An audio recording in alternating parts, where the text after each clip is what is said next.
Hi అండి, నేను missus welcome to my channel. ఎలా ఉన్నారు ఫ్రెండ్స్? అందరూ బాగుండాలి, అందులో మేమందరం ఉండాలి అని కోరుకుంటూ ఈరోజు మార్నింగ్ మా ఆద్య వాళ్ళు స్కూల్ నుంచి ఇంటికి వచ్చారనమాట.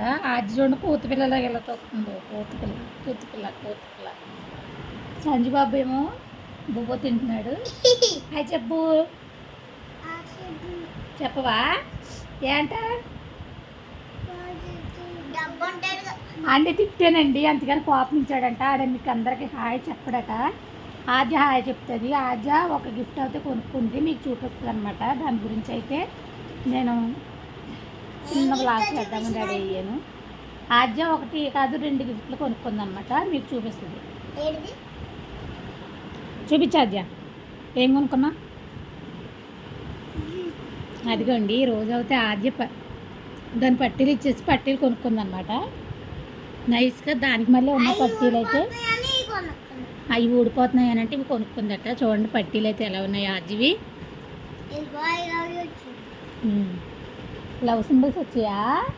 అవునాద్య భలే చూసే. ఎనామిల్ పెయింట్ దగ్గర ఒక్కొక్క గుర్తు దగ్గర మువ్వలో ఉన్న గుర్తు దగ్గర అయితే లవ్ సింబల్ అయితే వచ్చిందంటండి. అదండి, రౌండ్గా ఉన్న దగ్గర అయితే లవ్ సింబల్ అయితే వచ్చిందనమాట. కర్రీ అయితే బెండకాయ అండ్ రొయ్యలు పులుసు అయితే పెట్టానండి. ఒక 100 రూపాయలు అయితే రొయ్యలు ఇచ్చుకున్నాను, పచ్చి రొయ్యలు. ఒక 5-6 కాయలు బెండకాయలు వేసి కొంచెం దగ్గరగా అయితే పులుసు పెట్టేశాను. నేను అజ్జ అయితే అది వేసి తినేస్తాము. సంజుబాబు అయితే నాన్ వెజ్ అంటే కక్కలో ముక్కలో తినేస్తాడు. కాకపోతే ఏంటంటే పెరిగేసి తింటాడు బాబా.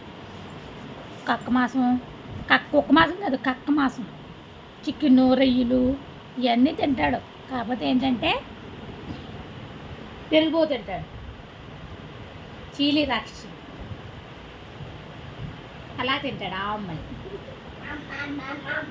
అమ్మ అజో మరి క్లాస్ చేసుకుంటున్నావా?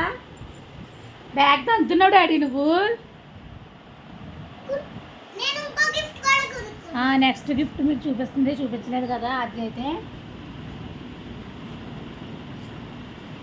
కచీఫ్ కొనుక్కుంది, పిచ్చి కచీఫ్, పిచ్చి ముండా.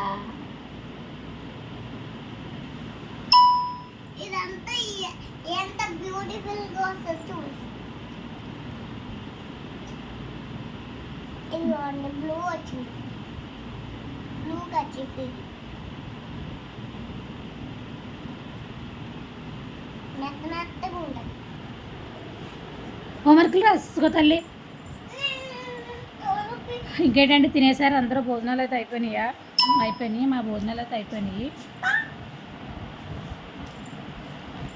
బెండకాయ అయ్యయ్యో బుక్ చూడు ఎలా తొక్కేస్తున్నాడు మీ తమ్ముడు. చూడండి ఎలా కూర్చున్నాడు బుక్ మీద. ఏలు బయటకు తెచ్చవా?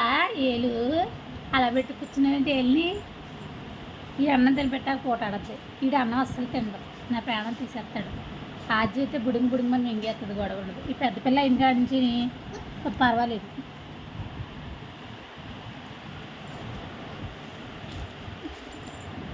మునీశ్వరుడు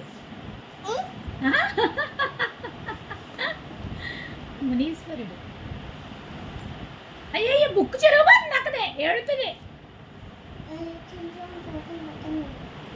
వార్నింగ్లు వస్తున్నాయి మేడం దగ్గర. రిపేర్ చేయడానికి ఏముంటుందో పడేయడమే. ఇంకా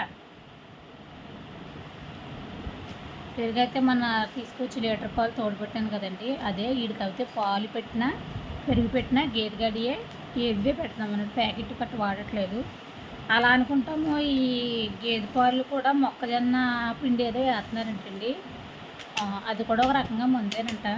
అవి కూడా తాగకూడదు అని అంటున్నారు చాలామంది. అవుతుంటేనే ఇంజక్షన్లో కట్ చేసేస్తున్నారు అనేసి. ఇంకా ఏం చేస్తామండి, తప్పదు కదా. ఏదో ఒకటి దేవుడి మీద భారం వేసి మనం అదే తాగేస్తున్నాం అనమాట. నేను బొడ్డోడు కట్టిస్తున్నాను కదా, ఈ బొడ్డోడు కట్టిస్తాం గురించి నాకు కొంచెం భయం. ఈ శారీ అలా ఉండిందండి. ఈ శారీ అయితే మొన్న మీకు చూపించాను కదా, శారీ అలా ఉందనేసి అదనమాట శారీ. దీని మీద అయితే మెరూన్ కలర్ ఫ్లవర్ వచ్చింది కదా, ఆ కలరు కలంకారీ బ్లౌజ్ అయితే ఇలా వేసుకున్నాను అనమాట. ఎలా ఉన్నాను? బాగున్నానా? శారీ ఎలా ఉంది? బాగుందా? అదండి సింపుల్గా ఏదో అలా సరదాగా పెడదామని చేసి చిన్ని అవుతూ పెడతాను అనమాట. ఈ బుడ్డిగాడికి బోధన చాలా టైం పడుతుందండి. ఓకే అండి, బాయ్, థ్యాంక్స్ ఫర్ వాచింగ్.